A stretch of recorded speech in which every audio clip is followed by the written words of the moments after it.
What if I told you that a massive study tracking over 10,000 people across multiple decades found that sex after 50 doesn't have to get worse, and for some people, it actually gets significantly better? I'm Dr. Emma Blake, urologist and pelvic surgeon, and today I'm going to walk you through exactly what this research found, what predicts whether your sex life improves or declines after 50, and most importantly, what you can actually do about it right now. And make sure you stick around till the end, because I'm sharing the single most powerful predictor of sexual satisfaction in your later years. And it has nothing to do with medication or hormones. So first, let's talk about the research.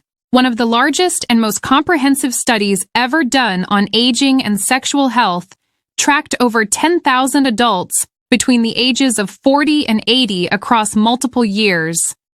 This wasn't a small snapshot. These were real people followed over time, filling out detailed surveys about their sexual satisfaction, their health, their relationships, and their emotional well-being. And when researchers analyzed all of that data, a very clear picture emerged. Sexual satisfaction after 50 is not random. It is predictable, and it is largely within your control. Now, here's the first thing that surprised me when I looked at this data. Age alone is not the enemy. People who stayed physically active, maintained close relationships, and prioritized their sexual health reported levels of satisfaction that were comparable to people decades younger. Let me say that again.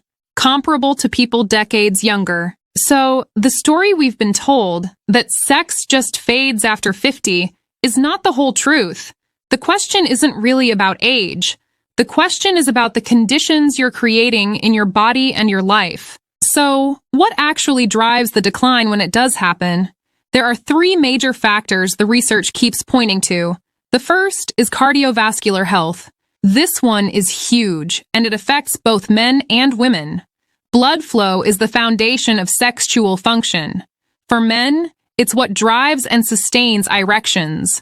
For women, it drives clitoral engorgement, vaginal lubrication, and arousal.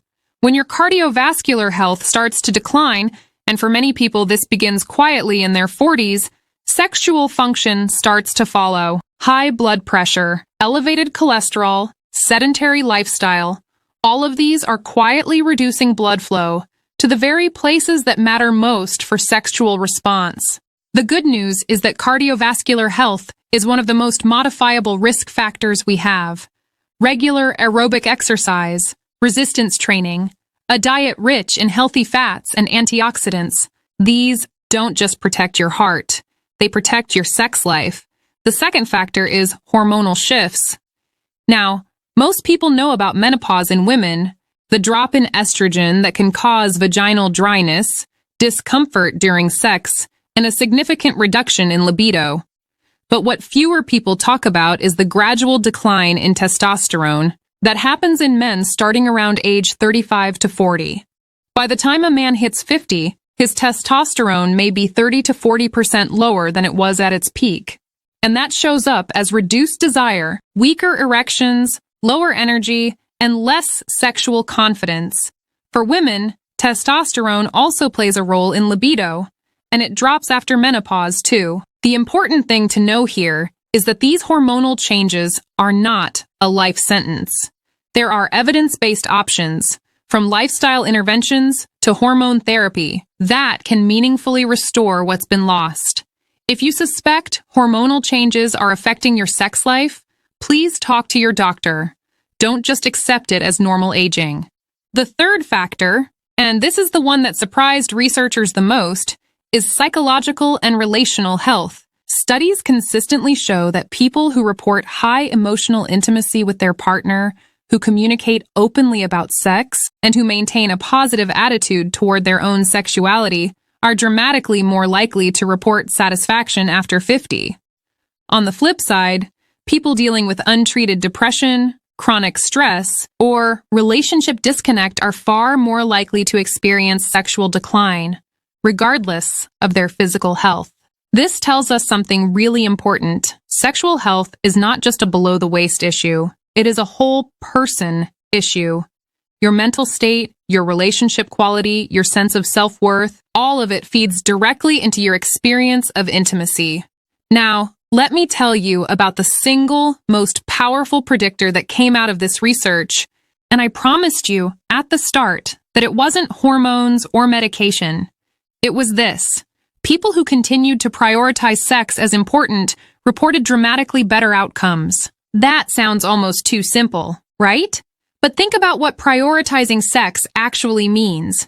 It means making time for intimacy instead of letting it fall to the bottom of the list. It means talking to your doctor when something feels off instead of suffering in silence. It means staying curious about your own body and your partner's needs as both of you change. The people who thrived sexually after 50 weren't the ones with perfect hormone levels. They were the ones who stayed engaged with their health, with their partner, and with their own pleasure. So, what do I want you to take away from all of this? Number 1, get your blood work done. Check your testosterone if you're a man. If you're a woman approaching or past menopause, talk to a urologist or gynecologist about what options exist for you. There is so much we can do. Number 2, move your body. Cardio and resistance training are 2 of the most powerful tools you have for protecting both cardiovascular health and hormonal balance. Even 30 minutes most days makes a measurable difference. Number 3, invest in your relationship. Emotional intimacy and open communication about sex are not soft, optional extras. The research is clear. They are core predictors of sexual satisfaction. Have the conversations you've been putting off. Number 4, and this is the most important one, stop treating your sexual health as a luxury. It is a core part of your overall well-being. People who have satisfying sex lives after 50 are healthier, happier, and live longer. The research on this is consistent and compelling. You get to decide what your sex life looks like at 50, 60, and beyond. The body you have right now is responding to every choice you make. What you eat, how you move, how you sleep, how you connect. And the science is clear that it is never too late to start making better ones. As always, take care of yourself, because you are worth it.